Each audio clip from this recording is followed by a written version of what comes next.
Hello, everybody out there in Radio Land. This is Sir Walter of the Sir Walter Jones Show. Yeah, we having technical difficulties, but that's okay. Last week we bought some new toys, and Christmas came early, and there's a learning curve in everything that you do when you buy new toys. So you might hear some static stuff going in the background, but we're going to fix this thing. This is a quality show. Yes. All right? And we don't play no games. That's right. We even dress for radio. We dress for radio. That's right. We come prepared. We do. Today is Mondays. It's Men's Chronicles, a woman's guide to her man. And we talk about men issues, things that go on with your man, whether it's your father, whether it's your brother, your son, your uncle, Pookie, next door, Ray, and them. Yep. There's always them. And them. Yeah, we talk about these things that are going on in men's life, so that we could try to see what we can do to answer our questions. We try to answer the questions that we ask ourselves on the show. Yes. Towards the end, we try to give you an answer. And Facebook chimes in, and Twitter chimes in, and they give us also their answers as well. I ain't learned how to tweet yet. You have Twitter yet? Okay. I've been twitching, but I don't tweet. I'll show you how to Twitter. Never Okay. mind. All right. I'll show you. Boo-boo, I'll show you. Oh, no, baby. Women, shut up. Today is how to witness to men. How to witness to a man. How do you witness to a man? How do you evangelize a man? What makes him tick? What language do we use to get a man to be interested in what we have to say pertaining to the Lord? And that's what's religion. Man's tired of religion. That's why he's not in your church, because he's tired of religion. But man loves a relationship. He really do, because he's got a relationship with Michael Jordan. Yep. And Scottie Pippen. Yeah. Just the old bulls. He know all of them. Yeah. As long as they on TV, he know them all. He got a relationship with those TV guys. and the newspaper. Yeah. And you know what? It's a convenient relationship. Because it don't require nothing. Yep, that's it. Yeah. He doesn't have to really commit to anything. Although sometimes he commit when it comes down to, when they get into the championships. Oh, yeah. Then he feels a sense of commitment. Well, he'll even put his money on it. Yeah, he will. And that means a lot when he puts his money on it. Yeah, that's true. So, but when it comes down to that which pertaining to the Lord, we've got to bring in some mirrors and some clown acts. Not for men, I don't think. Well, we're trying to do it because they think that's what's working, but it's not bringing in men. The megachurches are running over with a lot of men because they have changed the stage. Are they? I don't see as many men. I see more women and children than I do men. Yeah, well, you're going to always see more women, but you're seeing more and more men showing up at the megachurches because they're seeing that that organization has changed some things to gear towards men. I think there's one component that the megachurch offers that a lot of other churches don't. What? An abbreviated service. That is true. They're quick services. They move fast. They do move fast. And it shows them. It has that entertainment value. Right. It has that. It does have that glitz, that glamour, but it keeps them interested. Mm-hmm. Yeah, I agree. Before we go into the topic of the day, let's talk about today's news. Today we just buried Mayor Jane Byrne. She is gone. She died a couple of days ago, and she was our first and only woman mayor of Chicago. She's gone. Yep, and we thank God for her legacy and everything that she's done. Well, not everything, but a lot of things that she's done for Chicago. The Taste of Chicago. Chicago Fest, which turned into the Taste. Absolutely, yes. Yeah. Bowls over Navy Pier. I was there. Yeah. And the State Street Mall. Sure. That is true. That was funny to me. Yeah, and the museum campus, actually. That was her idea. And so, wow. Yeah. That I didn't know. The campus was there. The what? Snowplows. The snowplows, yeah, that was her idea, right. Well, yeah. Also, in today's news, Marine, I think is his name, Salia, something like that. Well, he's a surgeon who initially tested negative for the deadly Ebola virus in Sierra Leone. Before testing positive days later, he died Monday, today. in Omaha, Nebraska, in the medical center. All right. Now, well, that's the second black man died of Ebola. Everybody else survives. And there's something. Yeah, something else. Is there something to that strand of virus? Yeah, it must be that deals with our must DNA? be a black strand. Yeah, it must be. It's possible. Yeah, like they say it's a gay gene. I guess there's a black virus. Well, we the only one with sickle cell. That's true. That is true. Yeah, there's something that now people on my Facebook, we got the conspiracy. They call them conspiracy theorists. Yeah, on there. Well, a lot of it makes a lot of sense. Yeah. You always get some other people who come in here with even more deeper conspiracy that will. Have you seen a video on the Monster drink? The Monster. Yeah. Now that one, they stretched it to me. They might have. Yeah, I think they stretched it. They might have added a couple of things, but I'm always open to possibility, but that presentation didn't offer me enough concrete evidence. Sure. For me to go, yeah, that's a theory. Yeah, that makes sense. Turning the can upside down is a little bit much. Yeah, the upside down can, that's different. But but the thing that was written on the can, well, that's right. Oh no, that's straight up in your face. Yeah, it's in your face. Yeah, that stuff. But that's who they was reaching out to, that demographic. Absolutely, they were, and it's still on in your supermarket, so it's working. How come that hasn't been pulled off the shelves? Because those are some hateful words. Yeah, they were. But when you got enough people who are enjoying that type of hate, we did a show on oligarchy, remember, which is a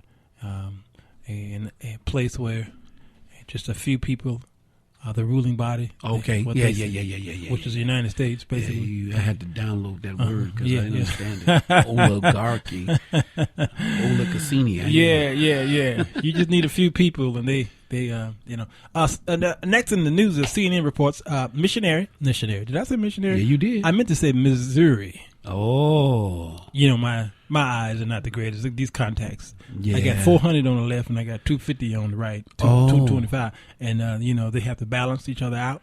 Man, you better get some glasses. Yeah. I can't do that little bitty glasses. Right. Missouri Governor Jay Nixon declared state of emergency. He just declared the state of emergency ahead of an expected grand jury decision in Ferguson. In the shooting case. Yeah. He's being very, you talking about being proactive? Oh my God. That's like wearing a condom after she's pregnant. Yeah, that's like Obama getting what's that award he got before he even became Nobel Peace Prize? They said this is just in case he does something wonderful. Right. Today also is National Hunger and Homelessness Awareness Week. Hunger and Homelessness Awareness Week. Do you know that 7,000 individuals in Chicago are homeless? Didn't know that. 7,000. How do they gauge that? That's a good question. Based upon the maybe the people who sign-ins and out at the different shelters. That and probably them driving down the streets and seeing the people in the boxes. Maybe 1, 2. You know what? I think one of the worst things that was done was to gentrify Lower Wacker Drive. Oh yeah. Now, I understand the business-wise, it may not have been good, but they had no place to go, and they offered them nothing in return. No, they didn't. It's just like, get away from here. And yeah, I agree. I think that was mean. Sure. There were many times when I took sandwiches down there. Yeah, and it made it, maybe it made it easier for the people who had philanthropic hearts or wanted to minister because you knew exactly where they were. Now they're scattered abroad. Yeah, I agree. There was a seated program, LAHIF, Furnace Assistance Program. Those of you who are struggling in your utilities. Yeah. I think we all probably need to give them a call. Bonfire in my living room. Right now. Come on now. Cold. Come on now. Yeah. LaShonda McPhee. LaShuna. Sometimes some say LaShuna, some say LaShana. She's here. She came on our show a couple times. Yeah, she did. Yeah, she's a wonderful friend of ours from our Central United Community Church. Y'all give them a call. Central United Community Church. You here in Chicago and you're looking for help, assistance in your heating situation at home. See to have this home energy bill payment assistance program. I've been on it. I remember when I first got married, I had to jump on that thing. I've been there before. I ain't ashamed to say I was grateful for the opportunity. Yes. So, give them a call. Feel free, please. 312-771-8212. 771-8212, or just email them at centralunitedcc@yahoo.com. centralunitedcc@yahoo.com. Y'all come on now. It's cold out there, man. Yeah. It felt like it was 3 degrees. It dropped fast. Yeah, it did. So give them a call. I feel like I got freezer burn. Freezer burn. That's oxymoron. That's why I had to pause for the calls. Now, let's go here. I need to make a statement. Another one? Yeah. Okay. Another one. I released a video, Alvin, last night. Yes. And I was addressing the service that happened on Saturday at the 107th Holy Convocation of the Church of God in Christ. Yes. I made a video about 40 minutes long. It was long because we coded people. We're long-winded. Yeah. No, I'm not taking that from you. We're long-winded. You're going to hear me argue about it. Because I was like, how long is this video, man? But the people, once they heard the first 1 minute, they heard the rest of the 40 minutes because they felt that they were going to miss something if they stopped. So anyway, I addressed the Pentecostal situation at large, not so much the Church of God in Christ, but I use Church of God in Christ as an example of what the things that we're facing in the church, especially in the Pentecostal church, and as it pertains to how we do our altar calls, okay, and how we preach our messages from the pulpit, yes, and defend the flock, okay. So I was very expressive. I was very clear. Okay, and I said names, yet I didn't say names. Okay, but everybody knew who I was talking about. Right. All right. And because at first I thought you were talking about me. Yeah, well, that's another video coming tonight.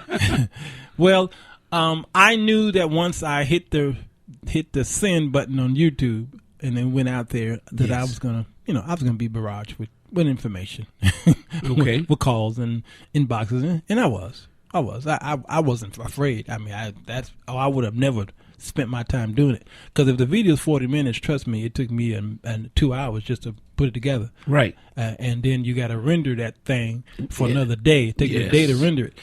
So I spent a lot of time doing that. So I wasn't scared. And it was very good quality. Well, thank you, sir. Yes, thank I you. must add. I appreciate it. Yes, I do. Well, I got a call. I received a call from Bishop Brandon B. Porter. Okay, Bishop Porter he's a general board member of our church. Okay. It is a governing body.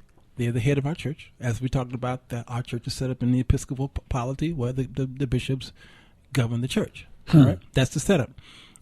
It's working for us. I ain't gonna argue about it.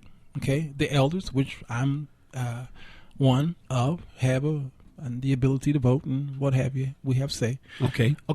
So there's no dictatorship going on in our church. Many of our men are very fair. Okay. Yes, we do fight like all brothers and sisters do in denominations. Now, let me tell you about Bishop Porter. Okay. Bishop Porter was he was a young man, and he's a young man. Believe it or not, he's young. He was the one who gave the mic to Andrew Caldwell at the altar. Okay. All right. So basically, he was over the altar call service. But let me tell you about Bishop Porter. He's from the Greater Community Temple down there in Memphis. Oh, okay. Yeah. And listen, he's following in his father's footsteps. Oh, Bishop Porter has held numerous positions within the Church of God in Christ on all levels: local, district, jurisdictional, national. And these positions include vice chairman of the National Trustee Board. He was the president of the International Youth Department, the national director of public relations and marketing, executive producer of the Church of God in Christ Today TV show. Oh, okay, and coordinator of the Christmas in November, and on and on. And in 2009, he succeeded his father to become a jurisdictional prelate of Tennessee Central Jurisdiction. Okay, and they have about 95 churches, and they're growing in phenomenal rates. Okay, that's Bishop Porter. He has a good name in our church. Okay, he has a good name. And so he gave me a call last night to address the video. Okay, and he was very cordial. He was very polite. He said he thanked me for what I said as far as the production value of the video, because as you see in what I just told you about his background, he's a production man. Right. Okay. And he said it looks like it was a very professional video. He said I was going to just comment on Facebook. He said, but no, I had to call you because you seemed like you were someone who knew what you were talking about. Yes. All right. So he called me, and I respected You fooled him, huh? I fooled him because Okay. I'm a nobody. I'm just a nobody. Yeah. And we talked, and let me tell you, at first I was nervous because I saw his inbox, and I knew I was going to get some type of backlash from a bishop. I knew, but I didn't get an inbox from him first. I got it from Dr. Who was that? I think I inbox. I told you about it. What's his name? Who was that? Who was that who hit me up first? Oh, I thought that was he just recently did it. Huh? Who you talking about? Bobby Warren, Dr. Warren. No, Robbie Warren. Bobby Warren, yeah. Yeah, Robbie, okay. yeah. Robbie, Mickey, Mike. Who was Bobby! that? Dr. Robbie Warren hit me up first, and he told me to call him, gave me his phone number, and then we exchanged phone numbers. We didn't talk last night, but then Bishop Porter inboxed me. And his words were very graceful. Okay. Even in the inbox. Yes. Okay, and I said, okay, this is not going to be as frightening as maybe I thought it might be. Okay. And then we talked, and what he wanted to do, he wanted to find out why did I do the video, and then he made his statement. Okay. And I told him, listen, I don't back down from any words I say unless I'm proven wrong. And it doesn't matter what any man's position is. Wrong is wrong. Wrong is wrong. Wrong is wrong. Yes. And I will not openly rebuke an elder or a bishop sharply. I won't do that. Okay. It's not my place to do that. But I will respectfully disagree with the man. Okay. You can respectfully do that. Mm-hmm. I can. So he understood that, and he respected even that statement. Okay. And then he began to tell me what really happened that night. Oh, really? Yeah, and so video isn't accurate. Well, video wasn't supposed to be there. First of all, why he sent him to the camera? I'm about to explain to you. Okay. I'm about to explain it to you. My estrogen is rising. Your estrogen is rising. Please forgive me. Yeah. And I told him, I said it.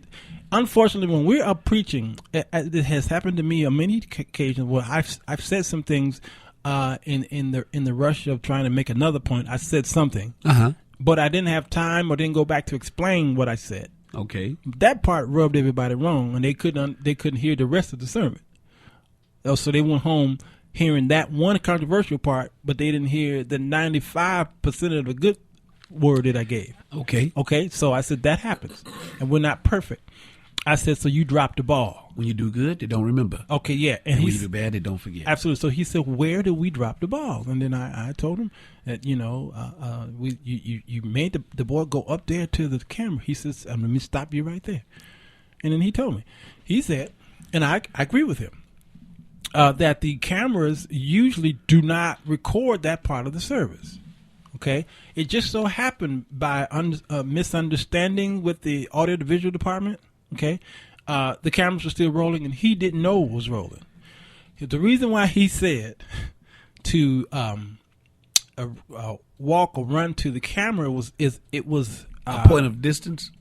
Yeah, we usually say run to the door and come back. Well, in the convention, that door is about 200 feet away, so it was a point. It was a point of location. I know you're laughing, but I'd have made him run the door. He'd have beat the devil running. Yeah. I'm so glad. Yeah. No, I agreed with him here. He did not know that those cameras were rolling. Okay, he said go to the camera because that was the shortest distance to go to the camera, not turn around and come back. He didn't say run to the camera because the camera's rolling. I want you to see it. Okay, that's the way he explained it, and I agree. I'm sorry, I agree with him. I heard him say run to that camera and boldly say you ain't gay no more, or something like that. He looked at the camera face to face. I can't argue with what he said. I really can't. Well, I mean, I got to take the benefit of the doubt. Okay, that's why you so nice. I am. You so nice. nice. Again, but excuse me. I'm sorry. I didn't mean to sneeze in the microphone. Yeah. Okay. All right. His name is Alvin C. Carter. I didn't say anything. You can find him at 333 Main Street in Evansville. That's his address, Bishop. Okay. And I ain't scared. Now I know you're not. Right on corner of Clark and Broadway. Now here's another thing. Here's another thing that Bishop do, and I do know this to be true. Now pull it in, Alvin. Pull it in. What's his name? Huh? You said Bishop Porter. Oh, I thought you said something else. No, pull it in. All right, I'm pulling it in. All right. So he did say that they did work with that young man at the altar. That's okay. But that's after the camera stopped where we see it today. Okay, we see it where he passed the mic to the young man. Yes, the man said what he said. We laughed. Okay, he danced. Yes. And then all of us are guilty of laughing. We all I laughed. I laughed louder than the rest of y'all. Yes. Okay, and then the other young men came down who were questionably dressed. Okay. That's why he says, if you ain't delivered, because he saw somebody because there was a lot of homosexuals in that room. Okay. And I heard that. We see it in the video, but I heard that from other elders and ministers who were there. Okay. Brother Warren, who called me today, said they were all over the place all week long. They just ran over the convention. Okay. All right. So they were there. And even the young man, Andrew said, yeah, they were there. I brought them with me. Okay. Whoa. Yeah, and he said he slept with a few, slept with pastors right there. Okay, so they were there. All right, you don't take discernment to see that we saw it. So he said, but what we did do, we did pull this man over and we worked with him on the altar for a while. You just don't see it on the video. All right, and the men who were there, they said this is true. All right, so I wanted to hear his side. Okay, because we can't look at the video and not be there and just say we saw everything, because we didn't see everything. We only saw through the eyes of that lens. Absolutely, but I did. There's a panoramic view that the video doesn't offer. That's it. But I did say you don't really have to be there to discern some things as well. And that was the key to your whole statement was discernment. Yeah, that's what separated the Pentecostal church from all others is that discernment. Yeah, that one gift will let you know whether or not the confession lined up with possession. Yes. And so with that gift being utilized properly, this debacle, this fiasco would not have taken place from Jump Street. I'm sorry, he's trying to do damage control, and I respect his efforts, but at the same time, his words, as far as his actions telling him to run, all of those different things don't line up with actions of deliverance in the first place. Sure. Which goes back to our show about altar calls being ineffective in the first place. Yeah, they're ineffective. Generally, they can turn out to be a mess. Yes. Yeah, they really can. And again, that's why I told him, I said, Bishop, those cameras should have been off. And he said, I told you, I thought they were. So that wasn't on him. And did he make a statement saying that? Did he get up and make a statement? Did he? You mean that night? Period. Well, no, he wouldn't have had to do it that night because there was no not that night. No, because that was streaming live and people put that out because they was videotaping live what they saw and then edited it. Yeah. But just as Bishop Blake got up and said, "I am responsible since I'm at the helm to take the heat," and he was being very responsible in his response to this event. Porter should have made a statement as well. Well, I don't know because maybe they won't allow him because it might go deeper. That's what I'm saying. Because if he shares that story he shared with you, yeah, that would open up a whole lot of doors. Because some folks wouldn't fly. Yeah, it probably wouldn't. Bishop Blake was the right man to do it. Oh no, he should. Yes, but at the same time, I think, okay, a parent would be responsible for their child's behavior, but that parent, as a responsible parent, will make that child show his lament and repentant behavior. That may come right. That may come down the road, maybe. But I think the Church of God in Christ says we've made enough addressing. Let's let it die. Let's let it die. Absolutely. They believe it's going to die in a minute. Yeah. It's not. Well, I know they're not that ignorant to know that it's going to die. Matter of fact, that's what Dr. Warren said on the phone. He said, "Brother, this ain't going nowhere. This is going to be around for a good while." Yeah, and I said it on the video that they're coming. My fear is that within the body, the Judases will rise up. Yeah. Those who are totally against even the new location. Yeah. And the present leadership will try to use it as a platform to uprise and, God forbid, even possibly form a coup and split. Yeah, well, yeah. I don't know if this will cause that, but anything can happen out of things like this, division and what have you. But I think Bishop Porter is a good man. Again, I knew him. Make mistakes. That's what I told him. I said, good men do make mistakes. But I agree with him with the camera, and we didn't see him tearing with the young man after the cameras were off.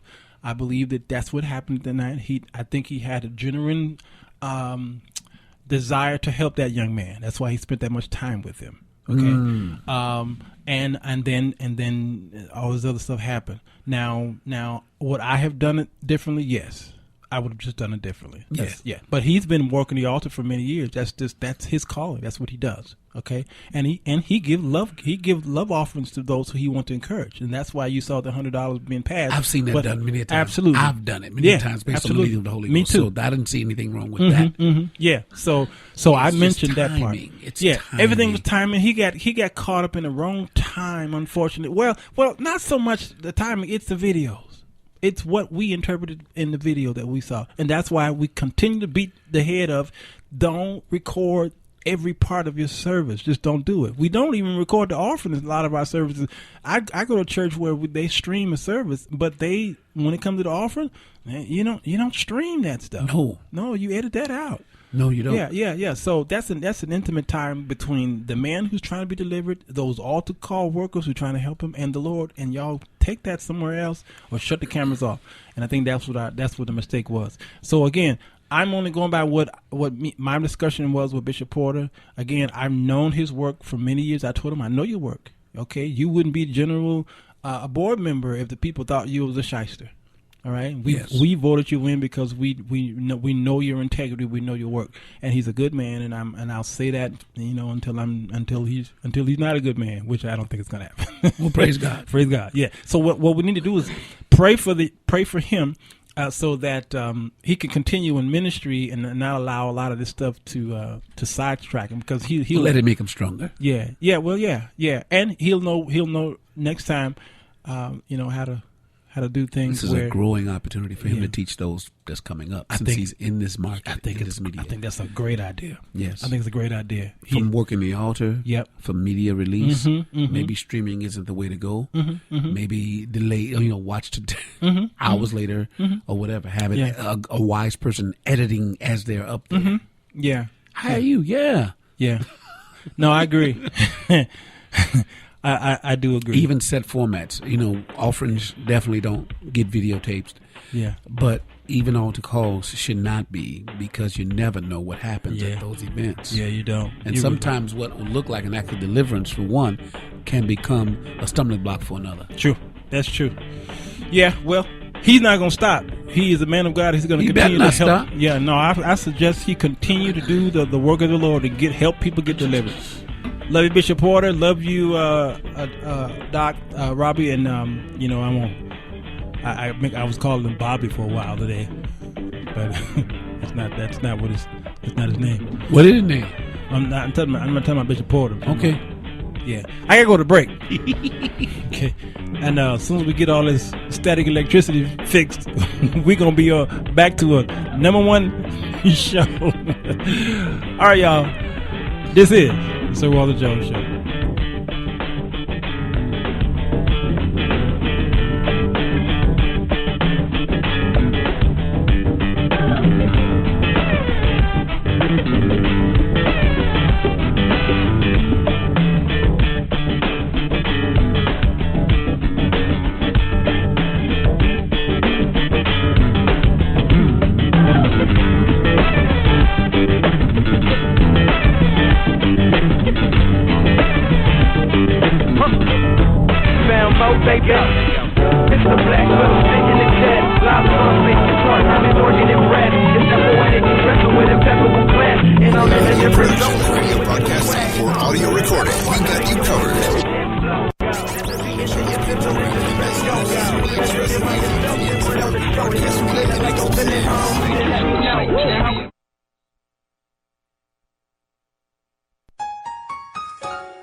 This keeps me going on those days when I feel like giving up. Fire.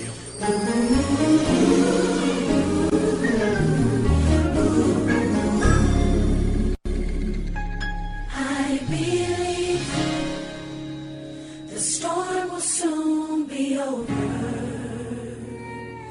I believe the rain will go away.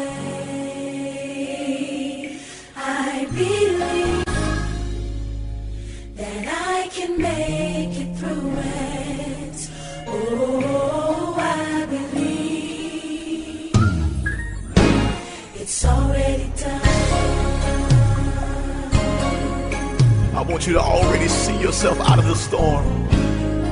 The clouds will move. It's time for you to smile again. Come on, Sean.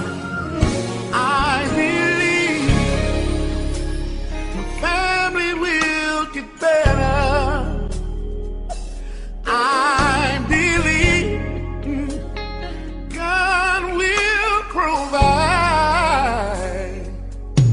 I believe the promise that He made. Oh, I believe. Oh, it's already done. The blessing is yours. God's already pre-approved you for it.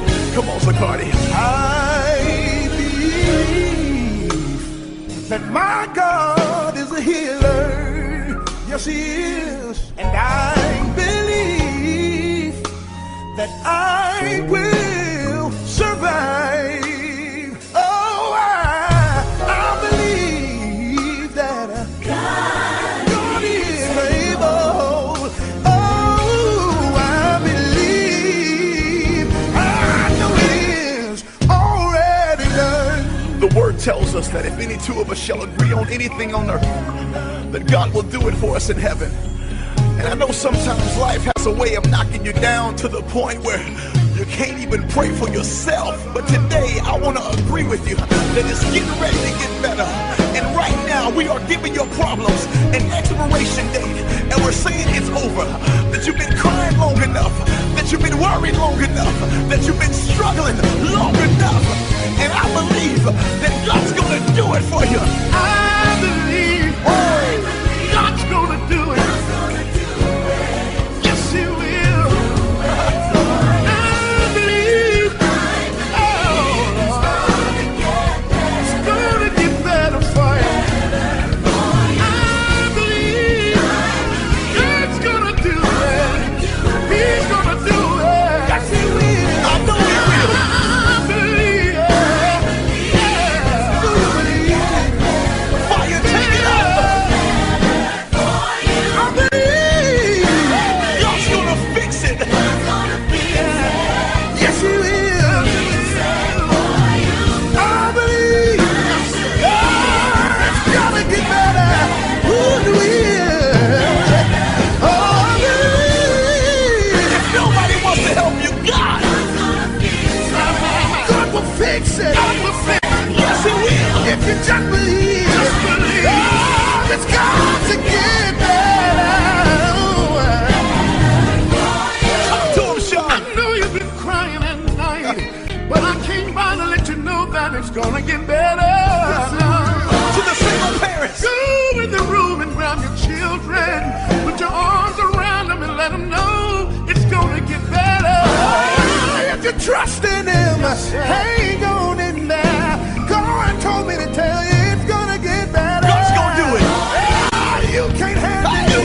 You gotta give it to Jesus. Oh, won't He work it out? If you believe it, say that. I believe. Your money's gonna get better. Things are gonna work out for you good.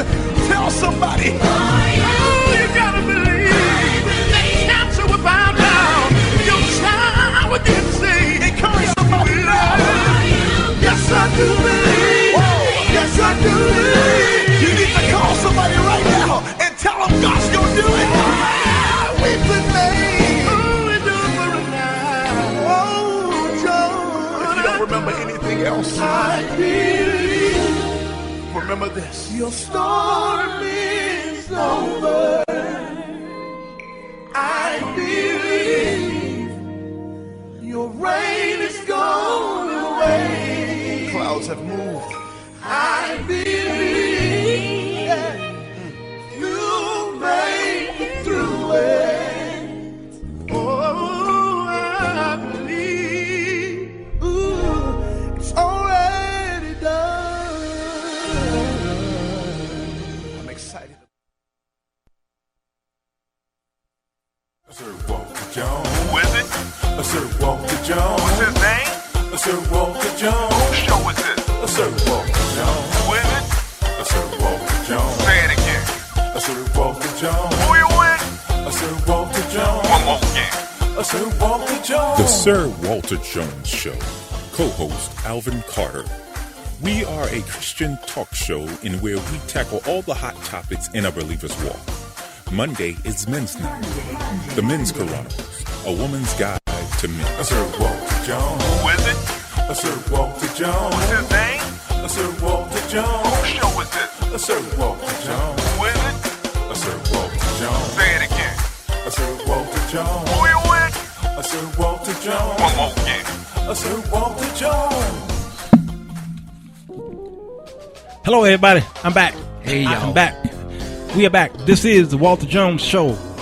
It's a Sir thing. And we're talking about men. How do you minister to men? How do you evangelize to men? And what do you do what do you say to men to get them interested and to loving the Lord? Let's segue into that by asking the question, why are men so bored with church? Why do they hate church? What is going on with the whole church situation, which causes men not want to be a part of it? I do want to backtrack here. I was kind of searching around Facebook here. I do see that Jacqueline Elaine Coleman said that Bishop Porter's wife and she together, they work together at a local hospital in Memphis. I didn't know that, Coleman. Coleman, I didn't know that, girl. She was my mentor and any other young women who crossed her path. Okay. A true woman of God. They are good people. Oh, that was not in question. It was just the activity there. Yeah. Oh, yeah. Yeah, they're good people. And the question is was really the sermon from Carter. That was the question.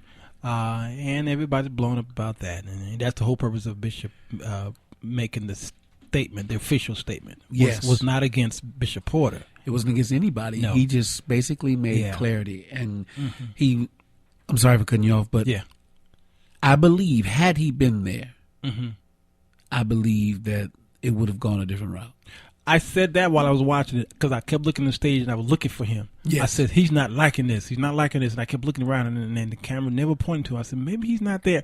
Then it dawned on me, well, it is after the sermon. Usually a lot of times the bishops go back to their hotels because they're tired. Yes. Okay. And then he had to get up that early morning. Right. And he had to do the official sermon for Sunday. So I figured he had to go home and get some rest. So he wasn't there, but I can guarantee you, he would not have approved that. No. And he's probably had a meeting already. I'm sure he did. I'm sure he have. And we haven't heard from the Pastor Carter. We haven't heard, but he just went into hiding, I guess. But that doesn't mean he in hiding because we haven't heard from him. But we just haven't seen anything from him, and probably rightfully so. Just hush it. Look at Bill Cosby. Okay, he ain't saying nothing about this scandal about the whole rape situation. He's on a gag order. His lawyer says, shut up. And sometimes you have to let things die of malnutrition. Yep, that's it. Let it die. Whether they're coming or not, because they're coming whether we say something or we don't. They're still coming. True. So 5 years ago, it says here by David Morrow, my faith in Christ was hanging by a thread. I love God, but I hated going to church Sunday morning. Would find my body in the pews, but my heart was elsewhere. I've been there. I was so desperate, I began exploring alternative religions, including Islam. Did I mention I was an elder in my church? He says. He said, I was not alone. Truth is, a lot of faithful church-going men are not all that excited about coming to Sunday morning. Quite a few attend out of habit, surviving on the memories of victories won years ago. Y'all testimonies talk about something that happened 30 years ago. Others attend services simply to keep their wives happy. Most guys don't do nothing midweek to grow in faith. Few churches are able to sustain a viable men's ministry. So why are men bored with church? Of course, there are the hypocrites, but even men who are born again, spirit-filled, long-time Christians are clamming up and dropping out. So what's going on? A business guru once said, your system is perfectly designed to give you the results you're getting. Ooh. Did you hear that? Yes. Your system is perfectly designed to give you the results that you're getting. Christianity primarily delivery system, the local church, is perfectly designed to reach women and older folks. That's why our pews are filled with them. But this church system offers little to stir the masculine heart. So men find it dull, irrelevant, and the more masculine the man, the more likely he dislikes church.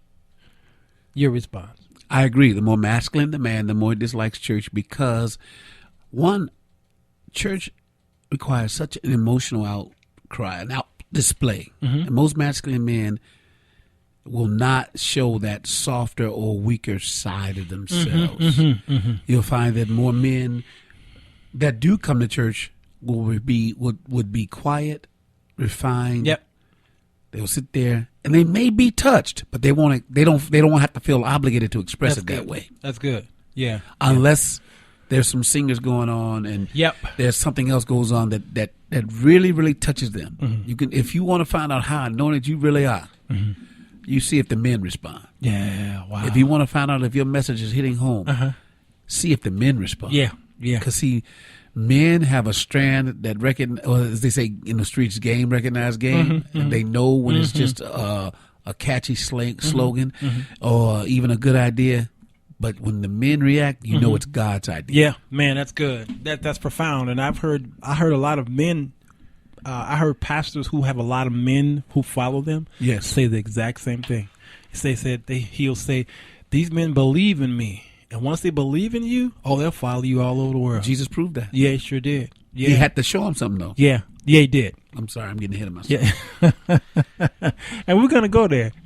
This is a very important topic about men.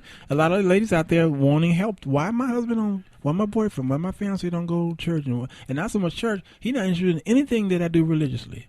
Anything. So here's an article here. It says, why are there so few men in church?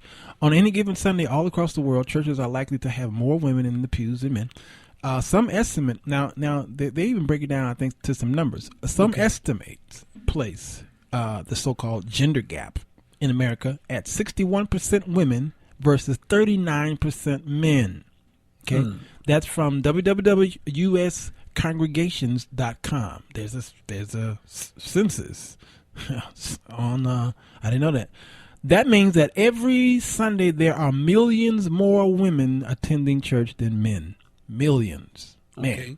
There are several theories put forward for why.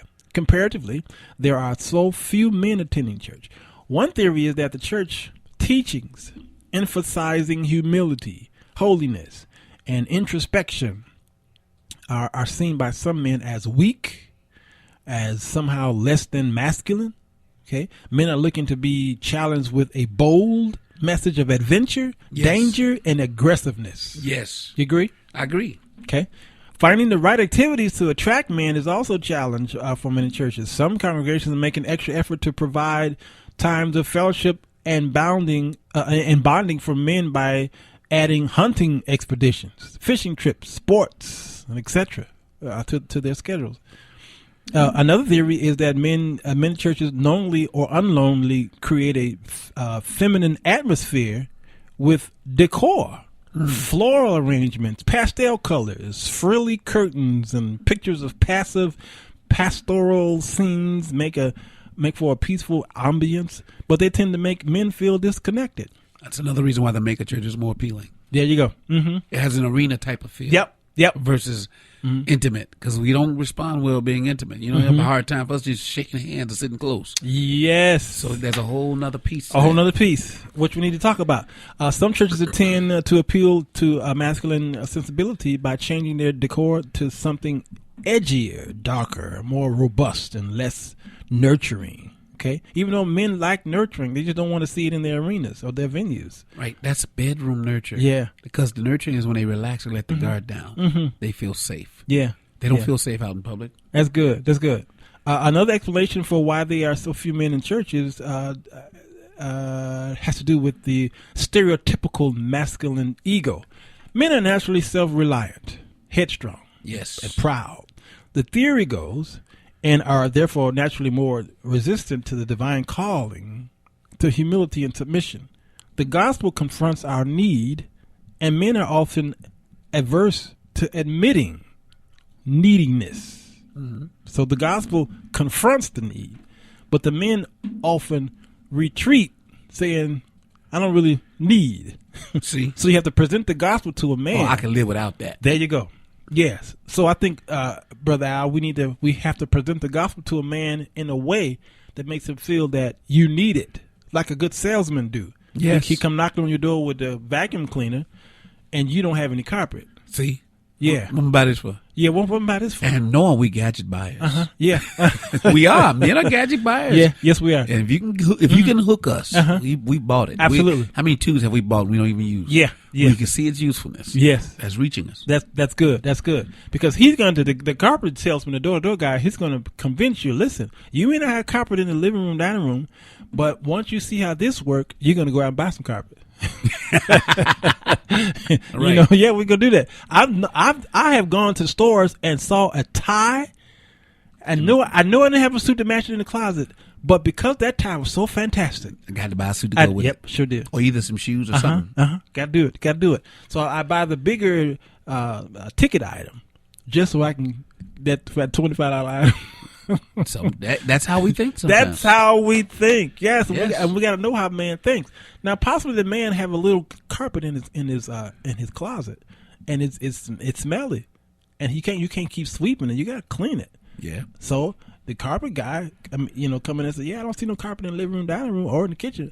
But that you see that closet right there, Yeah. that you didn't know that you Look at probably all just that need. bacteria in there. Yeah. man. Yeah. Yeah. So he gonna convince this man, you need it for that little space right there. And once I do that little space there, and you see how wonderful this gadget work, and you're gonna fill the whole house with carpet. And I think the gospel should be presented to men who think that they don't need it, but yet there's a little part in their heart. Isn't that what Jesus did with Peter Yeah. What part? What do you mean? when he said, "Cast down the fish"? Oh yeah, that's it. He says, "I've been fishing all night." Man. Yeah. He Yeah. says, "But nevertheless, is your word." He didn't believe him. Trust me. He said, "Okay, but just to prove you wrong." Yeah. No, on this side of the boat. Launch on This out is to the deep. Yeah. This side of the boat. I bet, okay, this side of the boat. Yeah. Jesus called a fish meeting. Yeah, he did. Okay, oh yo, get fish to that fry. boat right there. Now. Yeah, that's good stuff. But he hooked him. He did hook him. No And point so much- intended. yeah, That's good. And you catch that. Yeah, I didn't. I missed that one. Normally I'm on it. Yeah. But even with that, hooked him so much so that Peter, even though John was called the beloved, Yeah. Peter was the first one to defend him. Yeah. And then I am too, but That's still. true. Yeah. He hooked Peter. He hooked. Yeah. Yes. Yeah. Hook, line, and sinker. He did. He spent precious time with. You know, let's. Can we stay on that? Sure. Since you're a preacher. I'm was- more of a teacher. Well, yeah. What else? I ain't mean? learned how to hook. That's Hook. I ain't learned how to grab my ear and lift my leg. Can't do it. Can't do it. I can't either. No squall. Yeah. There's something wonderful about that relationship between Jesus and Peter. Yes. It was up and down. Yeah. Okay. Jesus seemed like he spent more time with Peter for some reason. There was something that you think that there was something that he saw in Peter Oh God, yes. that he didn't see in the other. Well, I don't know. I can't infer what Scripture decided not to reveal, but I can definitely say what I saw in Scripture, and that Okay. how many times did he make reference to Peter? Peter, Yes. Petros, Rock. He didn't call Yeah. him Simon. He called him Rock. Right. He looked at his strength. He appealed to it. He either live by the sword, die by the sword. I mean, like putting the ear back on the guy and saying, "Man, come on, man. You know, Yeah. what I tell you about this sword?" Right. Or going to I'm at a loss of words now. When he would teach Peter about him being the rock, and as sure as you are a rock now, and upon this rock I will build my church. Peter not knowing that he would use him as the chief apostle for the church at that point.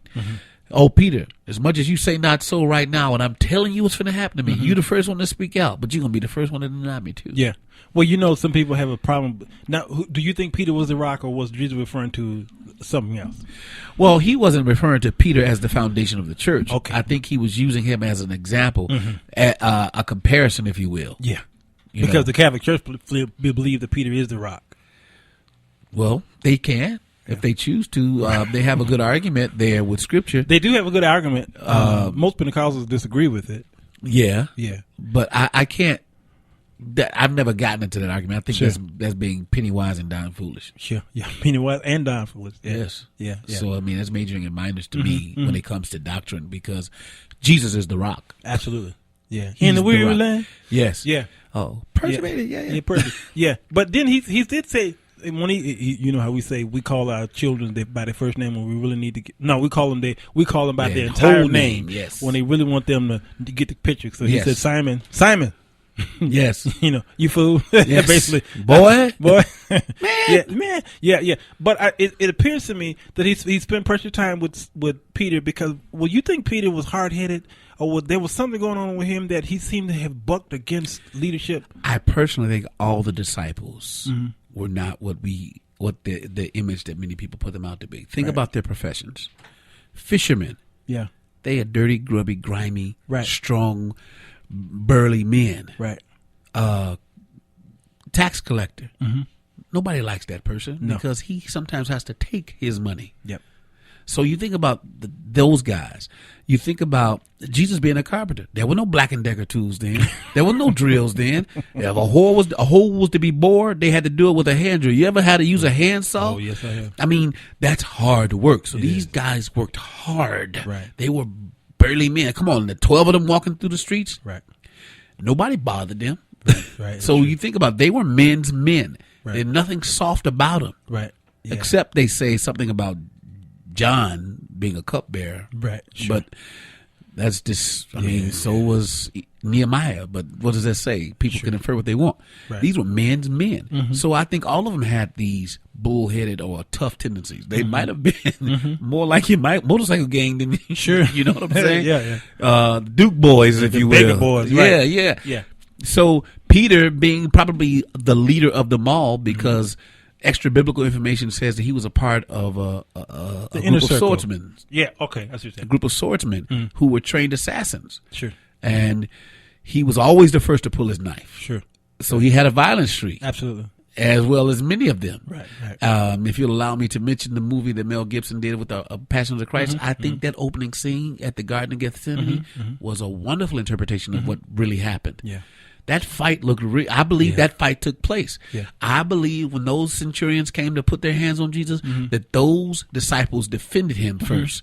I think that they defended him with all their heart. Yeah. I think they did. And look how hard it took. Peter was the hardest one to take down. Yeah. That's good. That's good. And I thought that was a great image to show that Jesus wouldn't surround himself with weak men. Even if they might have been weak-minded, they had strong hearts. Yes. And if you want to see a church that lasts, the men that are there have strong hearts. Yeah. And enduring spirits. Right. And those are the men that draw the men like them. That's good. Sharon Ware says that Peter was real. Peter was, yes, Peter was the example, and he's a perfect example of what some of the men are today. The patience that Jesus had with Peter, first of all, was phenomenal. Oh God, just the patience alone. Because I would drop him within those relationships. Yes. I mean, I would have dropped the guy off at the corner at the first time he told me something stupid. Peter first was worshiping Jesus by telling him, because Jesus was asked the question, "Who do men say I am?" Yes. And he went down a list. Some say Elias, some say Jeremiah, some say this, and then Peter was the one that says, "You are the Son of the living God." Yes. Okay. Now they're loving on each other, and then Jesus said, "Flesh and blood didn't reveal this to you." Okay. Then he says, "All right, Peter, y'all, I gotta go. I gotta be crucified. All right, no, man, no. Peace. I'm out." Yeah. And then the whole climate changed, and then Peter changed on him, and then Jesus had to change on Peter. Says, "You know what?" He called him some questionable terms. Okay. Well, get behind me. He was still get behind me, Satan. And I think that might have been said because of the battle that Jesus was having his human side. Absolutely. Not wanting to deal with this.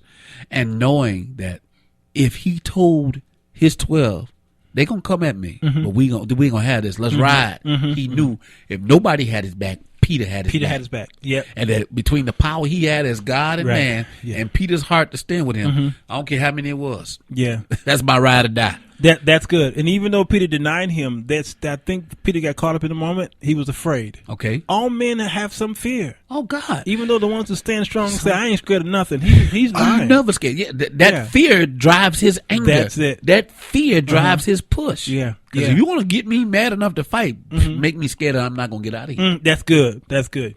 Catch me in the corner. Yeah. And I'm coming out fighting. Yes. And I don't care. Again, I don't care who you are. I don't care what your title is. I'm gonna let you know I disagree unless if I know that this is I'm standing for righteousness' sake. Yes. Then I'm gonna tell you you're wrong. Okay. Okay. But I'm hoping that we could. I hope we can agree.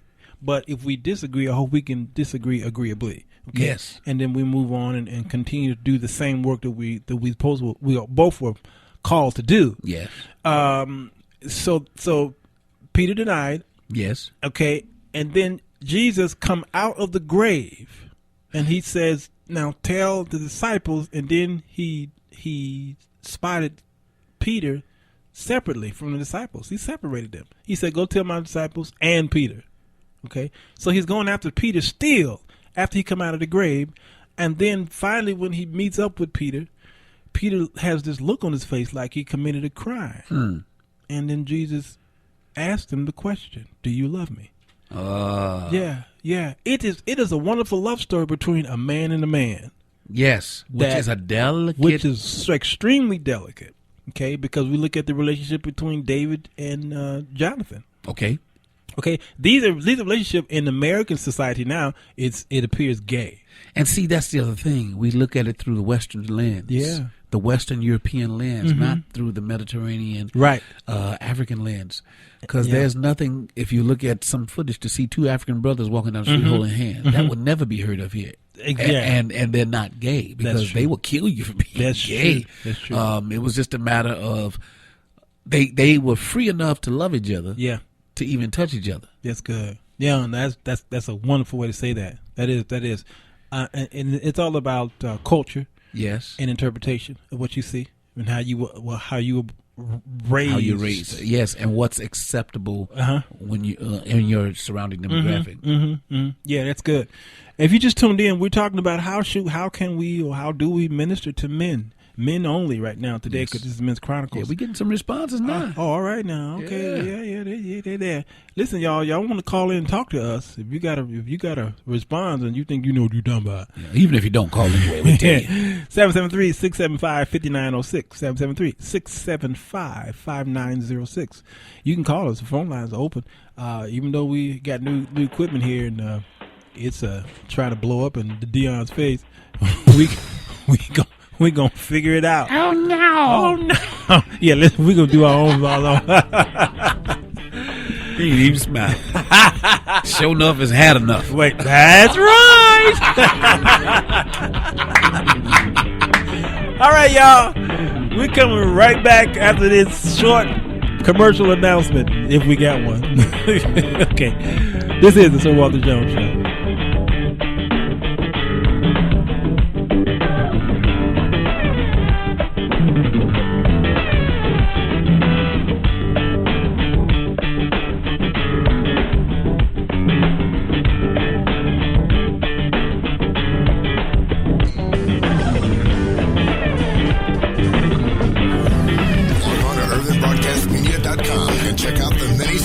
Urban Broadcast Media provides. Whether it's social media, video production, radio broadcasting, or audio recording, we got you covered. Anybody here needs a blessing from God? The blessing that God.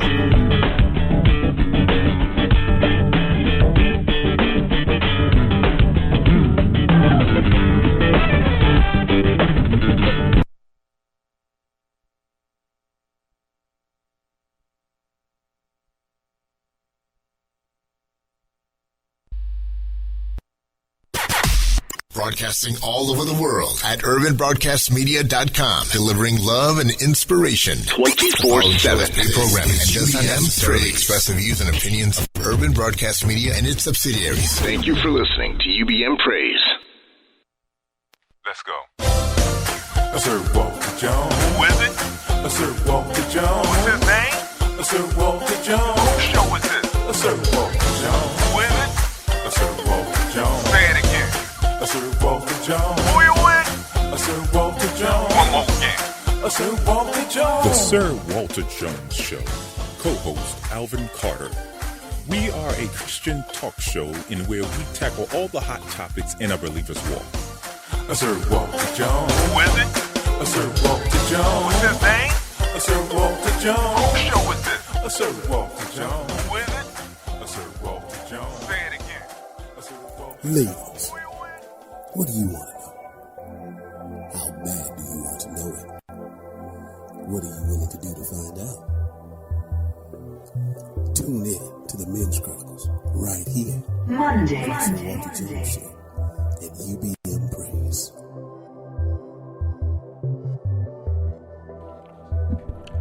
Do do do do. Hey. Do do do do do do. Dude, that's my son, by the way. Oh, okay. That music. Yeah, I said, Walter Jr., I need some music. And he said, Pops, I got the right one for you. He shot me a whole bunch of songs and said, okay, I like this one right here. Sit down with me. Thank you, Walter Jr. All right. That's my boy there.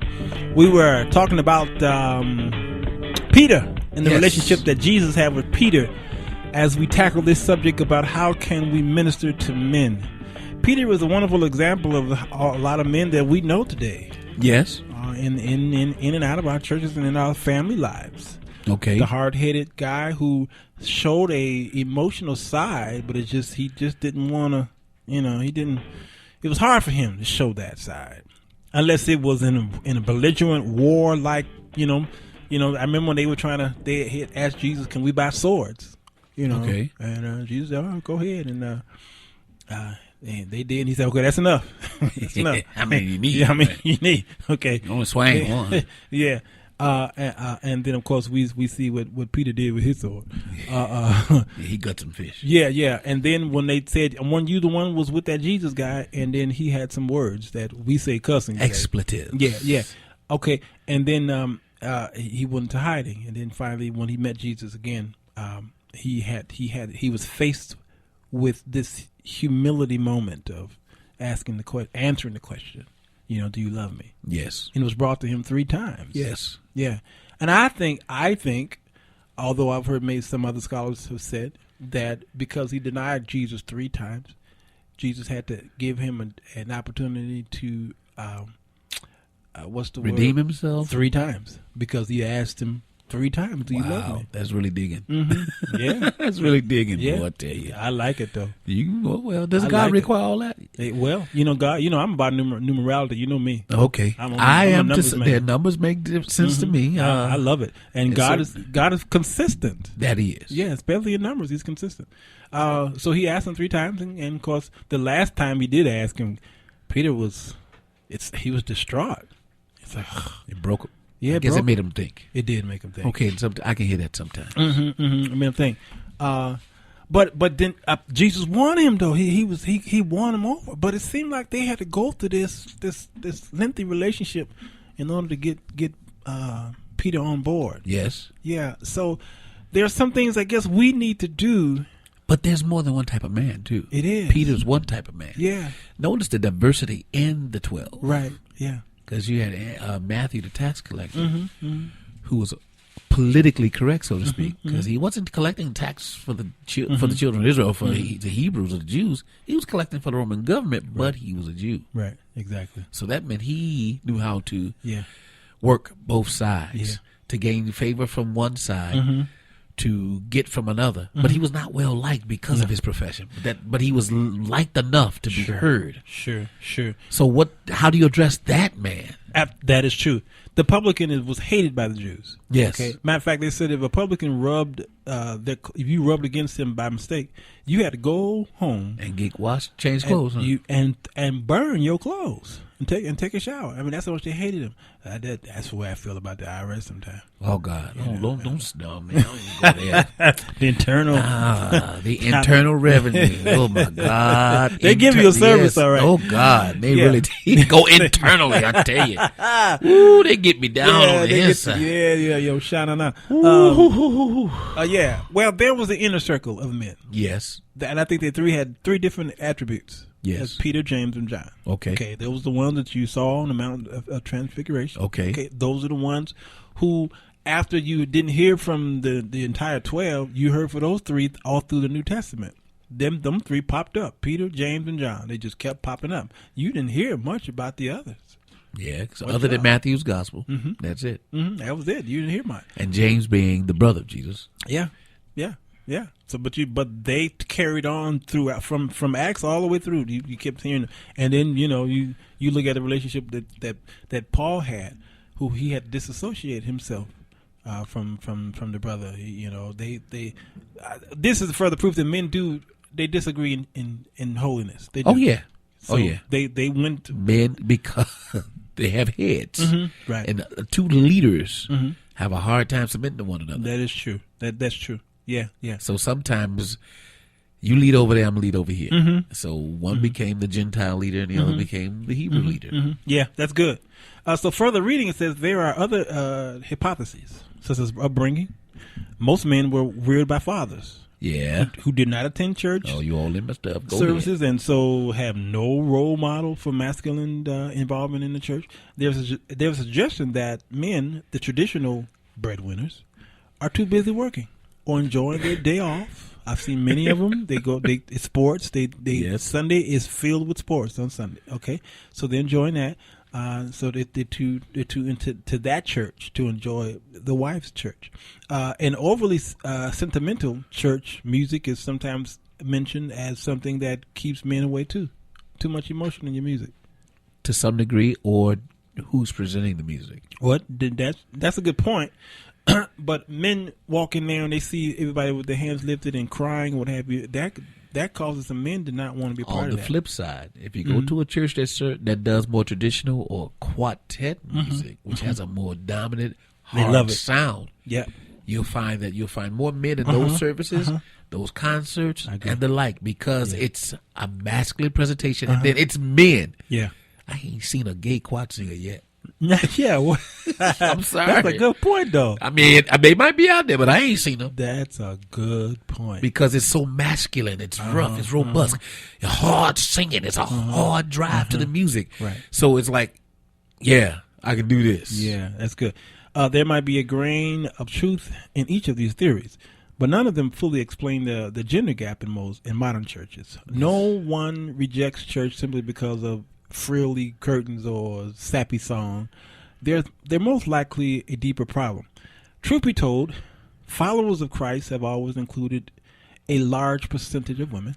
Yes. Luke 8:3 says that there were many women who supported Jesus and his disciples during their ministry. At Jesus' crucifixion, many women were there, watching from a distance. They had followed Jesus from Galilee to care for his needs. Matthew 27:55. Okay. And of course, it was a group of women who first found the tomb empty. Luke 24:22. Yes. Women were always there. So the message of Christ is universal. Following Christ includes adventure and risk and purpose. Churches should preach the world and challenge, nurture, and encourage all of their members, male and female. Yes. Any church that turns the gospel into a soft, congenial message minimizes the cost of discipleship. Yes. Or imputes weakness to Christ, does its people a disservice. Charles Spurgeon decried such a watered down message in his day. He said there has got abroad a notion somehow that if you become a Christian, you must sink your manliness and turn milk sop. That's interesting. Yeah. He says, there has got abroad a notion. You can tell this is an old terminology. Very poetic. That if you become a Christian, you must sink your manliness and turn milk sop. Milk sop, I guess, was an old term then. Men avoid church for various reasons, and church leaders should be aware of those possible reasons as they reach out to young men, husbands, and fathers. Men should be challenged to emulate the heroes of the faith, robust men such as Moses, Elijah, and Peter.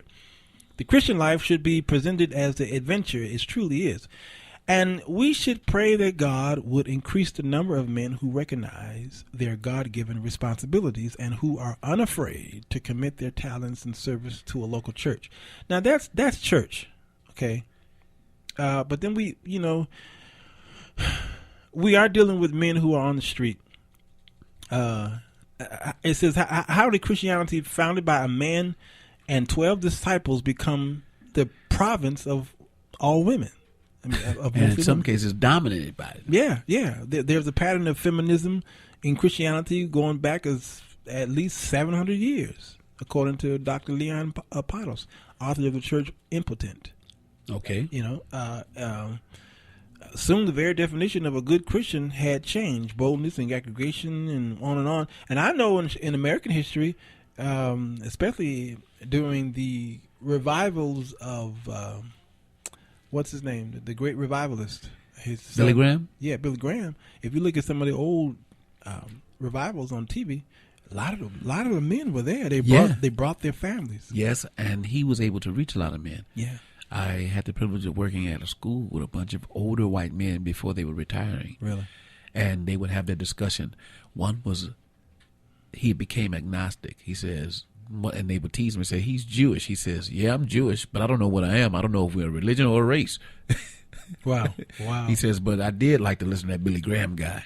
Yeah. He would say that, yeah, and then they all went, yeah, he was good. It was like, wow, it was like, I felt like I was at a pub, even though we were in the teacher's lounge, and these really? white guys would talk, and he said, yeah, I did used to listen to that Billy Graham guy. Yeah, he was good. You know what? He made sense, and I could relate to what he said, and he had values. It wasn't about money and this and that. And so, evidently, his message reached that middle-class American man.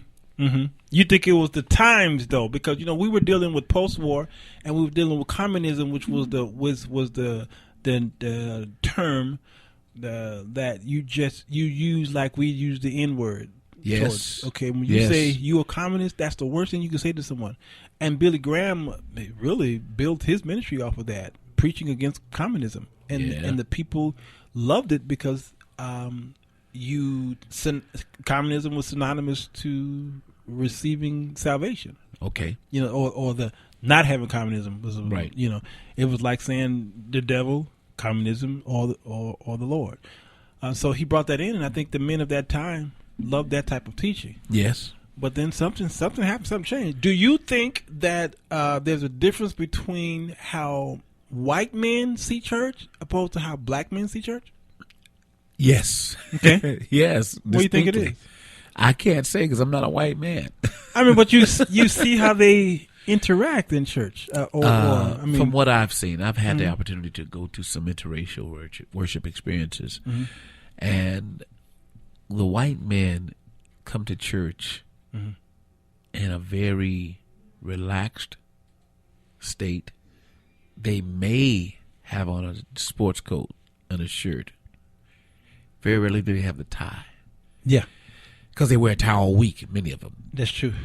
But the flip side is the black man doesn't get to wear a tie all week because he's a blue-collar worker. Okay. So this is one time he gets to dress up. Yeah.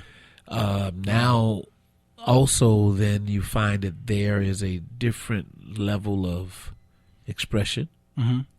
They're coming to be enlightened and taught and instructed on behavior and certain norms to impact their home and their family. So it's about values. Right. We come to church for relief. Yeah. We want to relieve and be in release. So we got to feel good when we leave church. No, that's a good way of looking at it. I lived in South Dakota. Okay. I was a part of several white churches, that is. Yeah, you're right. We came in suits. They came in faded jeans, okay, with a cup of coffee in their hands. Wow. Sitting in the sanctuary. Ooh, that's unheard of. You can't bring nothing in the sanctuary like that. Shoot. I went to a church where they had service at the local coffee house. Okay, that was their church. They went to the coffee house, and they had, when you walk in, there's a table with coffee cake, coffee and tea, water and what have you, and they bring that into the service, and they sit there and they sip coffee, and then they listen to praise and worship music, and the preacher preach. Okay. Or he teaches, and with the PowerPoint, because they were very into technology. PowerPoint. Okay. Yeah, and that's the way it was. And when I walked in, I said, "What kind of church is this?" And they looked at me like, "Why are you dressed in a suit?" Okay. That's their culture. And if that's the way they had service, I had to realize I can't fight that. No, you can't. That's their relationship. And that's the way they did it. Try going over to Africa and see how they have service. Please. It's wild. Oh, God. It's extremely emotional. Yeah, and active. So I think the reason why I asked that question, because apparently there seems to be it's a cultural thing. It appears that what I was reading in these statements here was that it's all around, real rounded. That is both black, white, Hispanic. They all are looking at church the same way. Okay, it is not exciting enough for a man. And I think we did a show on the difference between how a boy learns opposed to how a little girl learns. And I played a little soundbite on how they needed to figure out a maze, how to get through a maze. Yes. And they took the boy and the girl above the maze, let them see the maze. Yes. And then they brought them down. Big picture. Yeah. Details. Absolutely. Yes. And they saw that the boys, they saw the big picture. They knew where the end was. And they mapped around. Yep. Mm-hmm. Took the girls a little while to get around because they were very.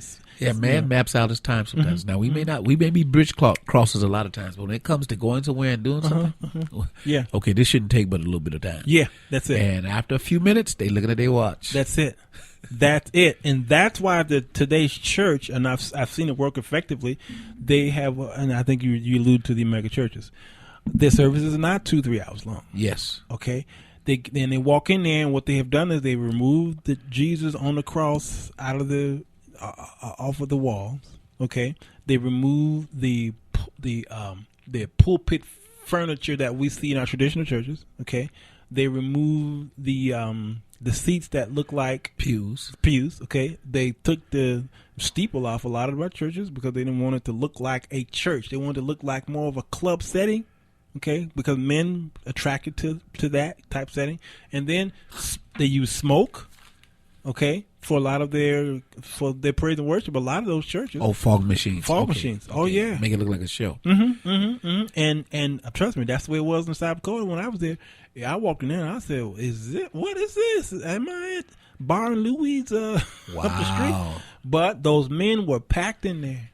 They were packed in there, and they found it extraordinarily exciting. And it was rock music. Okay. The same music they had in their cars. Yes. On their way to church. Okay. Yes. And then they didn't beat the men up. They talked to them like men. And then the preacher, what he did was, he didn't walk on stage with a 3-piece suit and what have you. He had jeans and what have you, and they use skits as a way of teaching them, as preaching the gospel. Visual aids. Yeah. Because we're visual learners. And we're visual learners. Yes. And so that's what the thing was saying last week, a couple weeks ago, about the difference between boy learning and girls learning in school. And you're a school teacher. It seems like the boys, you can't keep their attention span too long. Oh, God, I got to keep it moving with them. Mm-hmm. And I have to use pictures with them. Right. I have to put their hands to use with them. Yeah. Yes. Wow. So I think that's what's going on in our churches. Yes. They need visual. They need toys. Yeah, to some degree. And the toy. Well, I'm leave that alone. Men need toys to come to church. Yeah. No, I won't say that. I won't totally say Not that. all men. I just think that there's some things that men need that a lot of churches aren't given. Mm-hmm. Even though they're the men in pulpit, sometimes they don't take him serious. Right. Yeah, that's a good point. And what happens is he'll come one time. Mm-hmm. And if he doesn't vibe that man just right, that's up leading. Mm-hmm. If he doesn't take him serious, you lost him, sister. Yeah. I ain't go back there no more. Yeah. No. It'd be like the man, like the banker who told his wife, forget him. Wow. Let him go. Sharon Ware on Facebook, she says, she been going at it. Peter was stronger than the others. Hence the question that he asked, even where or questions that none of the disciples thought of. He was a leader. Brody says Peter's forwardness was a vehicle that he needed to become the leader of the church. Yes. Looks like they both tagging each other. Yes. And then Sharon says, men have to be moved by a pastor. When they find that pastor that moved them, they are faithful. to the end.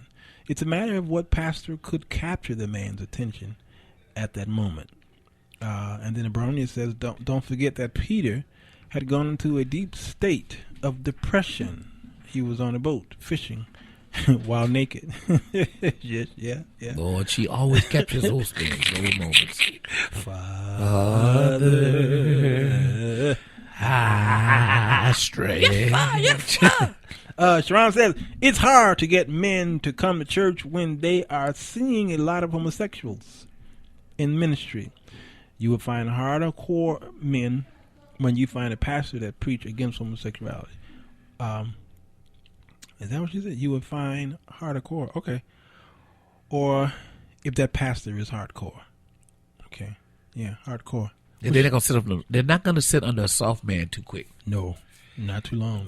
He's not going to keep. Number one, once he starts administering leadership and authority, and he has no respect for him, a lot of times what he's going to ask men to do is going to be so soft and effeminate that he ain't going to have time for it in the first place, and he'll walk away from it. Yeah. Wow. Because a man can't be controlled. Wow. You have to convince a man to follow you. Yep. But you can't control him and dominate him. That's good. That really is You good. can't pimp a real man. Wow. Can't play a player, huh? No. Hey, man, listen, you ain't talk to me that way. That's what they'll say. Wow. What now? You've been in church most of all your life. All my life. Okay. And a bassinet next to the piano. Yeah. I mean, seriously. Wow. My mother gave birth to me and went to church, put me in the bassinet next to the piano. Yeah. Now, you had a male pastor. Yes. All right. Now I'm talking about when you up in age. Now, when you could have decided to go to church if you want to or not. Yes. What kept you in that church? What kept me in church was music. Okay. And my assignment as a musician. And there was a season when I wasn't playing and I didn't go to church. But my relationship with God was solidified too. Really? Yeah. But what kept me in church, now what kept me employed at certain churches longer than others was the respect I had for that pastor. Okay. And how he led. And if he was a man. If he was honest. And excuse me, and if he led with a compassionate yet firm heart. Okay. A compassionate heart and firm hand, that's what I'm trying to say. Yeah. Well, that's church. And them are the same ones that have fired me too. They are.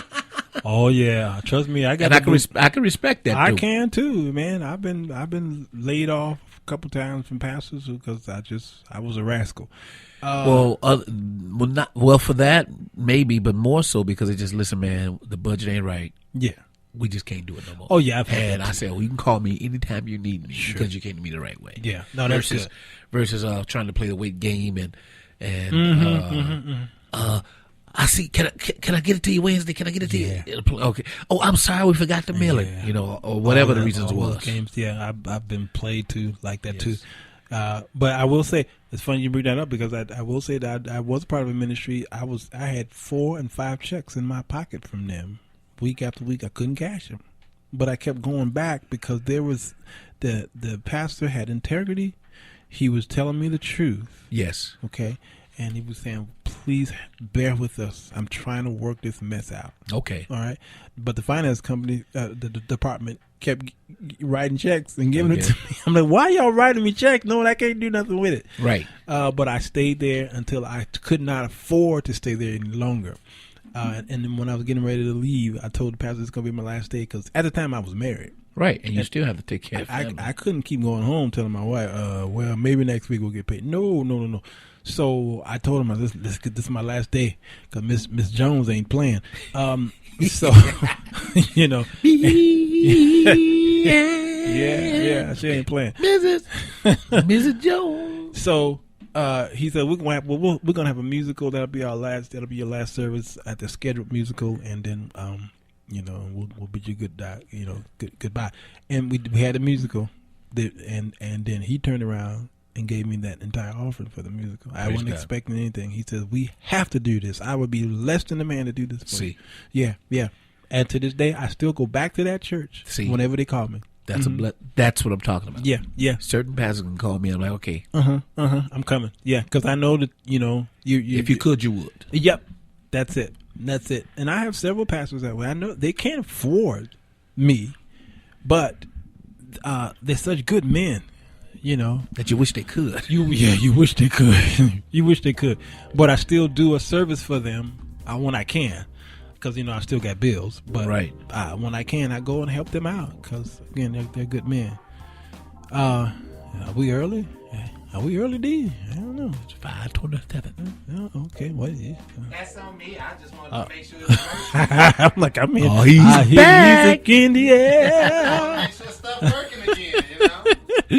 Does it sound okay? Yes. Sound mighty fine. Sound mighty fine. Oh, mighty fine. I'm like, what? My clock say something else. That's on me, though. I'm sorry. No, that's all right because my throat was hurting anyway. I need to shut up. Hey, bring it back. My throat was hurting. I'm all out of apple cider. So I need to, you know, Alvin. Yes, sir. Doing these shows by yourself can be very difficult. Oh, I've learned. I know. You know, it can be extremely difficult. I only had 10 minutes of loneliness. I know you did. I know it's hard when you're trying to engage with somebody and they don't have much to say when they come on. They got everything to say on you out in the street with them, and they talk over you. Yes. Then you put them on the show. They're like, okay, yeah. Mic is intimidating. I think the mic is intimidating. Absolutely. And then, you know, this spontaneity that we bring.